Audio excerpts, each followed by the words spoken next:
Good morning.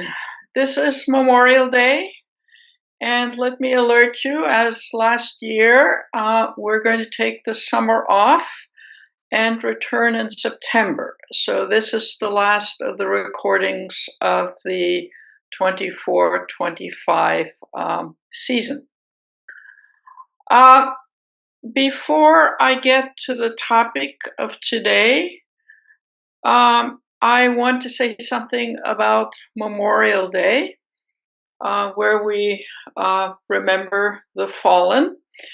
The last major military activity that many Americans died in was, of course, the Vietnam War.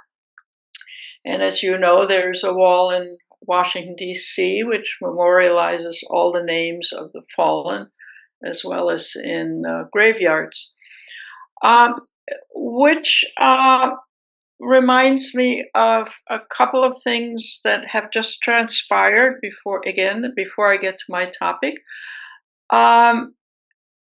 During the Vietnam War, upwards of 2 million Vietnamese lost their lives, both North and South.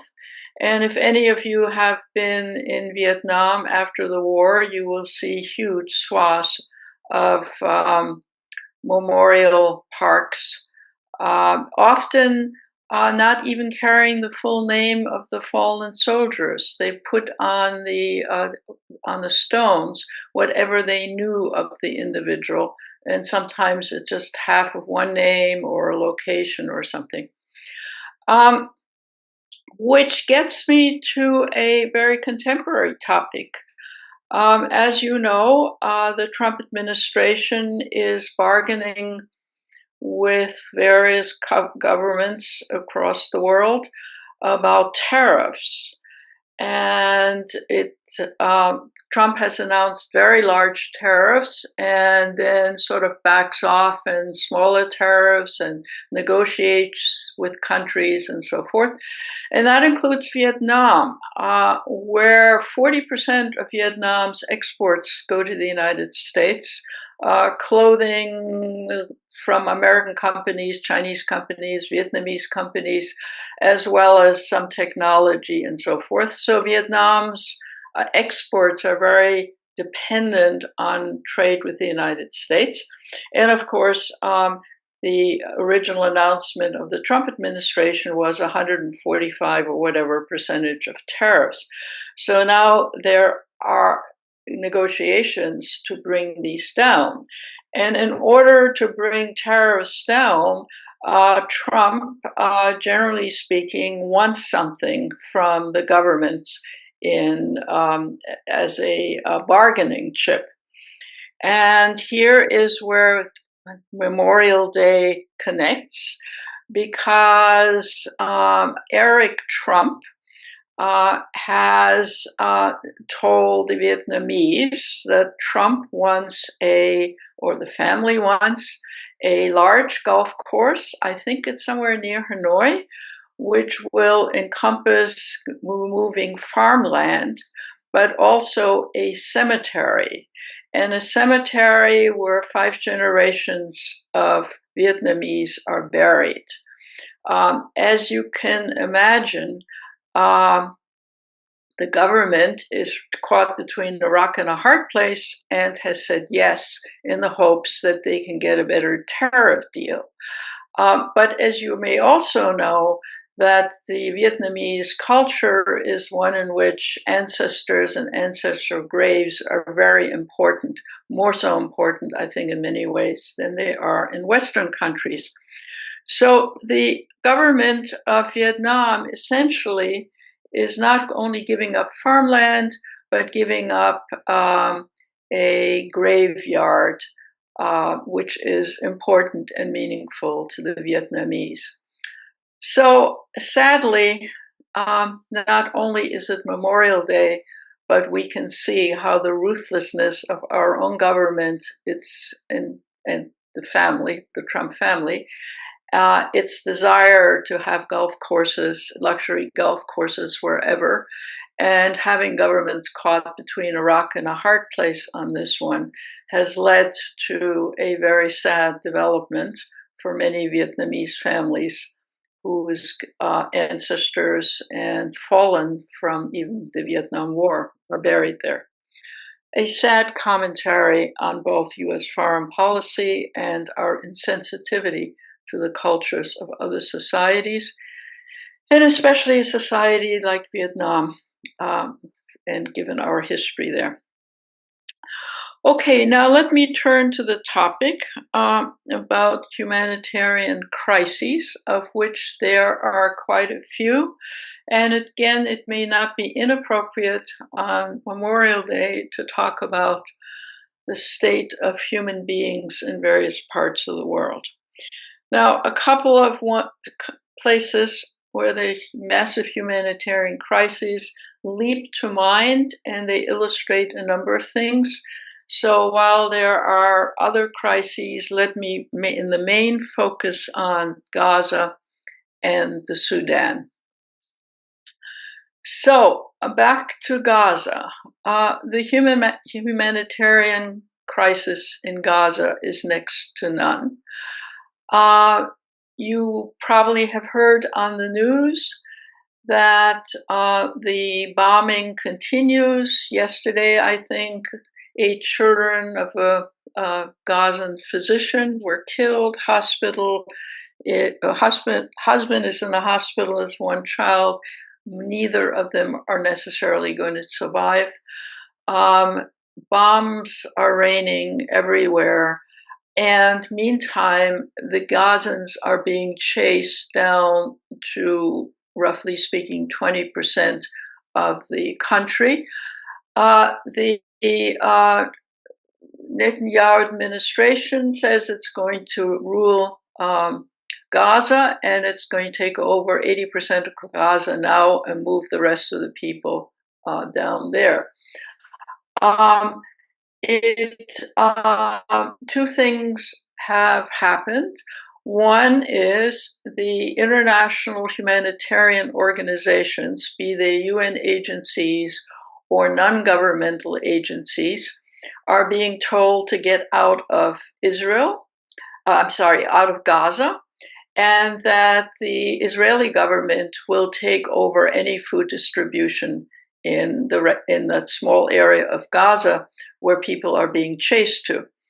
The structure of that apparently is 3 or 4 locations where 45-pound boxes will be handed out to individuals, supervised by Israel.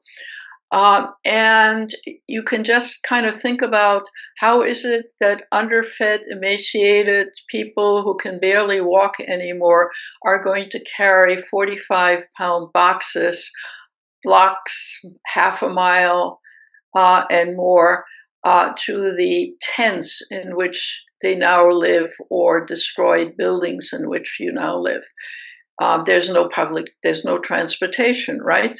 So how exactly is this going to work? The fact that it's really unworkable has led the Israeli appointed head of this supposed charitable food contribution to just resign, I think, in the last 24 hours, because he has seen that the policy of chasing people all into a small part of Gaza and then handing out these huge packages is not a workable event.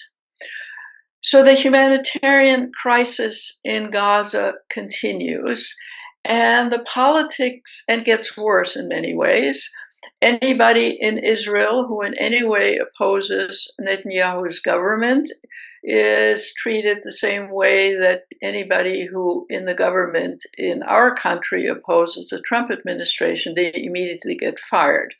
So all kinds of high officials in the military, in the civilian services, in the government have recently been replaced because they have said, it's enough already. and they can't get along with it anymore. Now, of course, one of the things that's playing itself out in our country is that if you object to the Israeli policy in any way, it is part of the attack that it is based on anti-Semitism. Indeed, there's anti-Semitism here, there, and everywhere. On the other hand, anti-Semitism is focused on people who are Jewish and religiously and ethnically. On the other hand, the criticism against the Netanyahu administration is focused not on people's religion or ethnicity, but rather on the right-wing government of Netanyahu. And indeed, if you look at the news, you can see that the overwhelming majority of Israelis oppose Netanyahu's administration and Netanyahu's policy in Gaza right now. I mean, the first response when Hamas killed Israelis was, of course, a unified support of the Israeli government against Hamas. But that has long since eroded.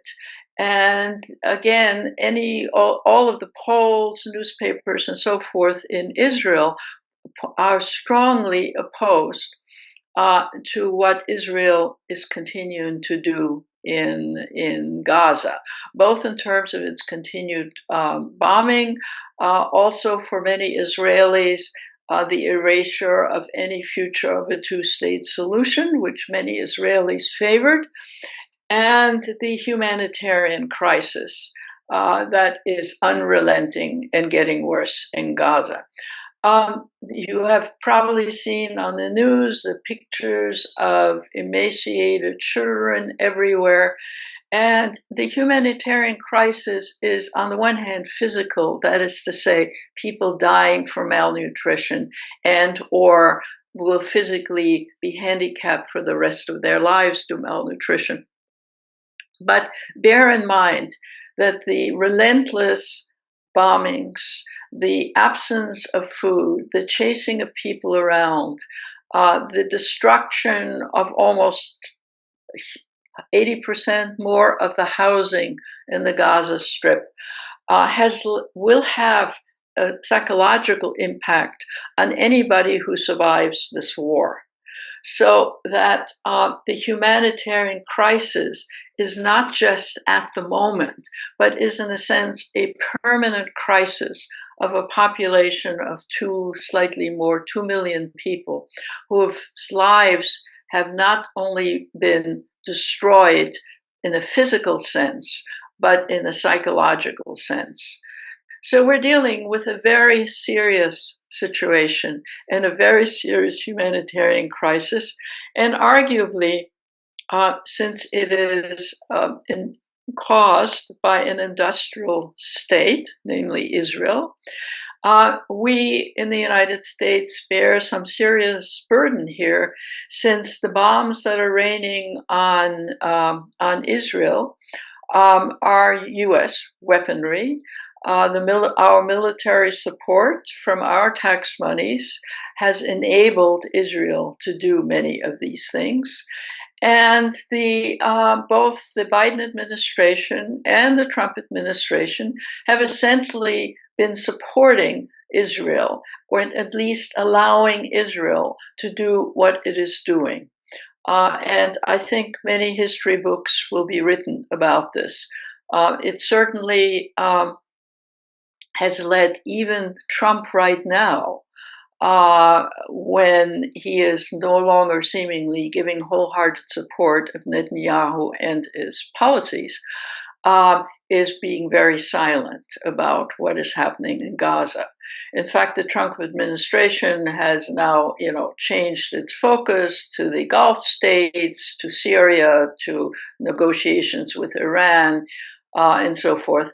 So that Israel is, in a sense, is getting isolated.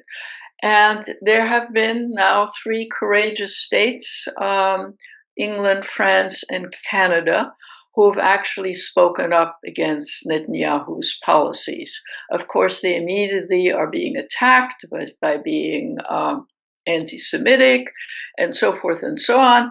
But it is really up to democratic states to step up and say whatever the original justification for Israel's response to Hamas, what is going on in the Gaza and has been now for months and is accelerating, if anything, is not justifiable in by any standards whatsoever. So that is the part that the top, I would say, of the humanitarian crises, and the one in which we are complicit as Americans and have to answer to, and other industrial countries are as well. And no matter how much we want to support and should support for Israel to continue as a viable state, there is no reason to support the policies of the current Israeli government, just as there may not be any reason to support the policies of the Trump administration without being told that we're anti-American if we do so. Now, if on something that has gotten less focus, but is a different kind of humanitarian crisis, is the Sudan. The Sudan has been in a civil war for years. We in the United States are hardly responsible for having supported the civil war. So it's a very different situation. But the humanitarian crisis is in part something in which we are complicit in. And that is to say that literally millions of Sudanese have died in this civil war conflict that has been going on, largely under the radar of even our newspapers and TV because of the Gaza situation. And lots of people have, as a consequence, lost their lives in the civil conflict. But in addition to people losing their lives, there is also a humanitarian crisis having to do with hunger and lack of medical care. And that has been somewhat under the radar, the degree to which UN agencies and bilateral aid organizations and donors have stepped in to do the best they can in Khartoum, the capital, and other parts to keep people alive. So Doctors Without Borders, any number of international non-governmental organizations have been very busy and often quite effective in saving people's lives. And that has been augmented by the United Nations and intergovernmental organizations, as well as bilateral organizations, in supplying food and nourishment. There's a relatively sort of symbolic and famous story of a very large medical facility in Khartoum run by Doctors Without Borders, and right next door was a large food kitchen funded by and large by the United States through USAID, which allowed the hospital to transit its patients to get some food next door and have it delivered to the hospital, and thus saving lives medically made sense because the lives could then be saved for what nutritional needs there might have been. The hospital still exists. Doctors Without Borders are still active, but the food facility has shut down. Why has it shut down? Because when USAID shut down, the organization that was funded by USAID to supply the food also got shut down. And that leads to a larger issue of the degree to which the defunding of USAID and the agencies, non-governmental agencies it funded, has led to increased humanitarian crisis in the Sudan, where the Civil War situation is incredibly serious, but has also led to a decline in funding of all kinds of medical and food and other humanitarian assistance, of which the US was often a major, if not the major, donor agency. So when you look around the world, not just in the Sudan, but in other parts of the world, where conflicts of one kind or another, natural disasters, earthquakes, floods, and so forth, the agencies funded by USAID would step in and save lots of lives. That has all now gone away. And since we only have mental and I guess newspaper space for the worst of the crises, many of those are now under the radar. So while we focus on USAID, oh, well, they were a bureaucracy and they were inefficient, and now most of them have gotten fired, and the agencies that it used to fund are no longer funded. And, some of the USAID people are now in the State Department and so forth. The magnitude of what has happened on the humanitarian scale because of the defunding or closing down, essentially, of USAID has made remarkable negative and, again, under the radar impact on the humanitarian crisis that are here, there, and everywhere. I mean, here, there, and everywhere, including some sub-Saharan African countries, in Ethiopia, Somalia, Congo, all kinds of places, places where there's civil conflict, in West Africa, along the Sahel, and so forth and so on. The fact that the U.S., not only the strongest economy in the world, but was in fact the largest supporter of various non-governmental organizations, has made a major impact. Not to mention the fact that we have also either left or defunded the UN agencies, which have been partners and often also at the forefront of avoiding the worst of humanitarian crisis in various parts of the world.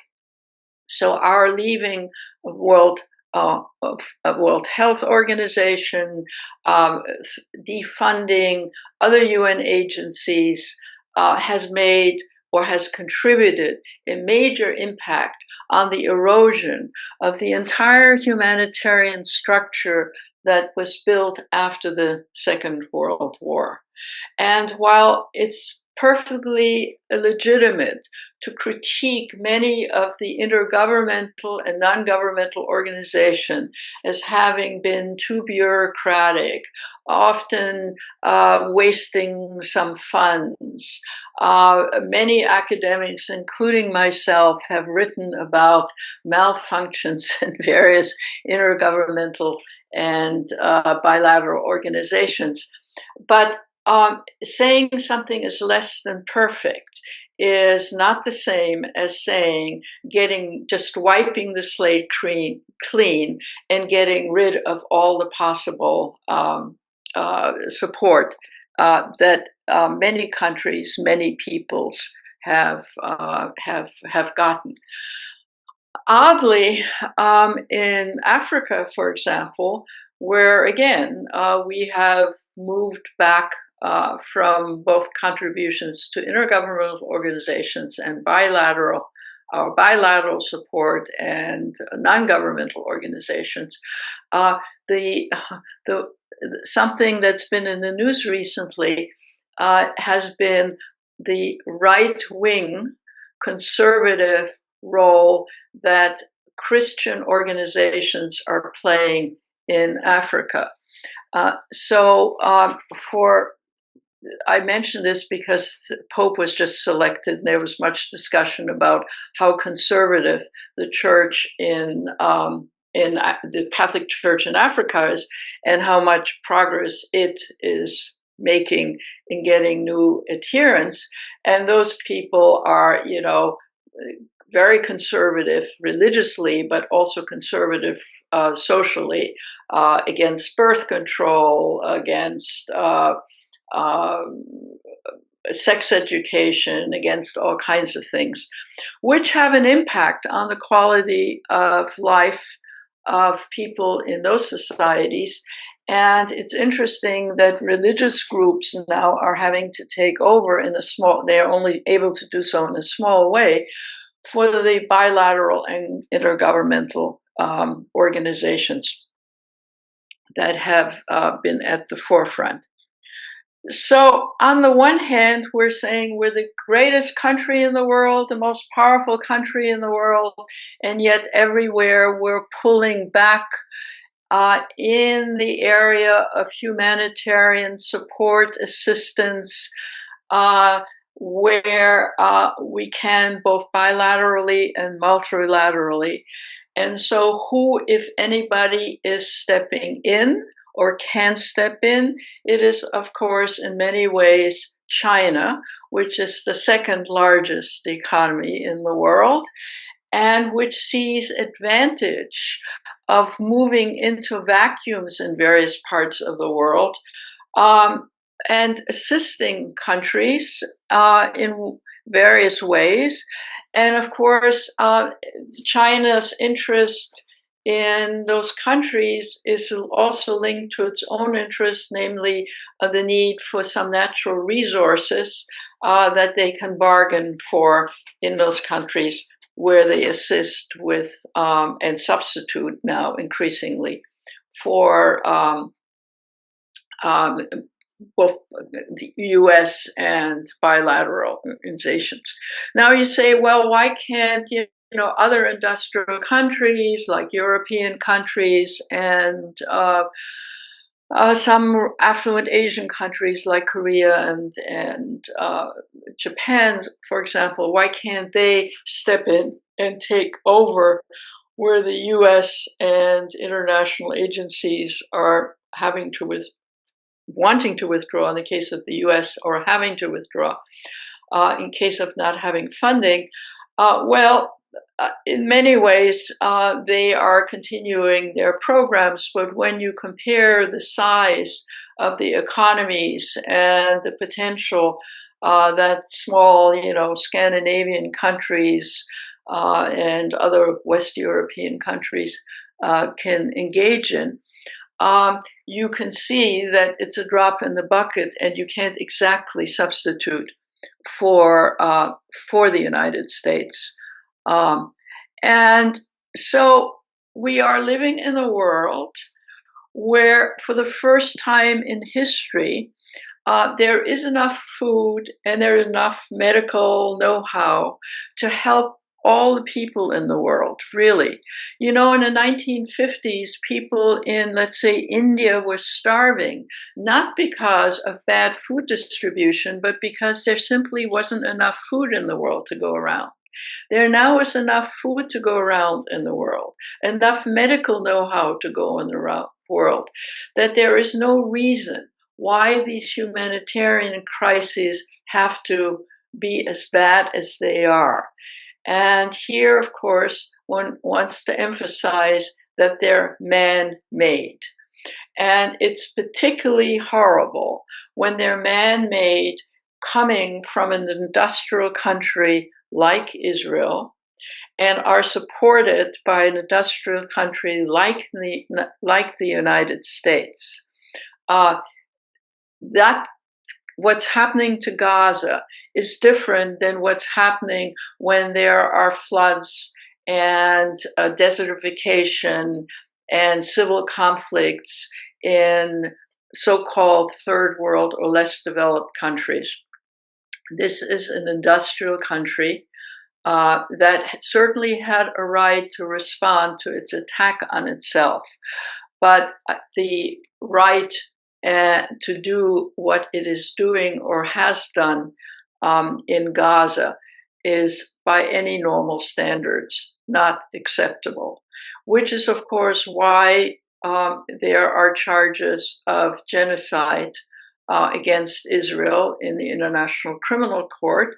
And ironically, that led to a discussion in the White House when the president of the South Africa was here, where the Trump administration accused South Africa of engaging in genocide, which is absolutely untrue, and where the sort of, on the one hand, we're not willing to acknowledge that something like genocide or very close to genocide is occurring in South Africa, in Gaza, and in the Sudan, it's allowed to occur because the focus on the civil conflict and stopping it and supporting people while it's going on is eroding, right?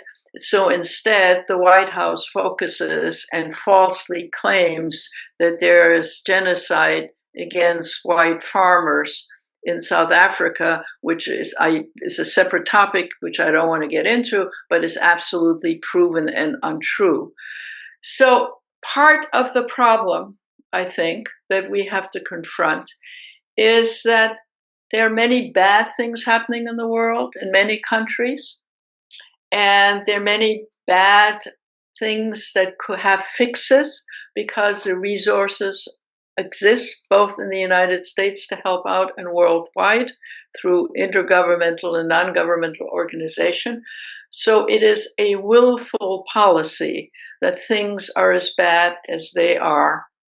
And the willful policy is led by the United States, which lies about South Africa, closes its eyes about Israel and what it is doing to Gaza, and even our tax monies are spent to help Israel do the destructive things it has done in Gaza beyond any kind of justifiable response to what happened to Israel. And then we throw around, all kinds of racist comments, accusing the Black government of South Africa. By the way, it's a coalition government that has whites in it, of engaging in genocide against South African white Afrikaner farmers, and acknowledging that we don't need an USAID. We're going to concentrate here at home at the very point at which we have policies which, on the one hand, make poor people poorer in the United States, mistreat immigrants, whether they're legal or illegal, and engage in all kinds of human rights violations on our own. It is a very sad commentary on the world, but I think unless we focus on the humanitarian crisis and just focus on sort of individual, narrower conflicts, we miss the fact that so many people in the world are suffering needlessly, really for the first time in history, where the resources exist to reduce human suffering. And I think that's on all of us. And on this Memorial Day, I hope we stay as informed as we possibly can in support of those who are trying to change our current attitudes and policies and put shoulder to the wheel wherever we can. Thank you very much, and thanks for listening throughout the year. And as I said, we'll be back in September.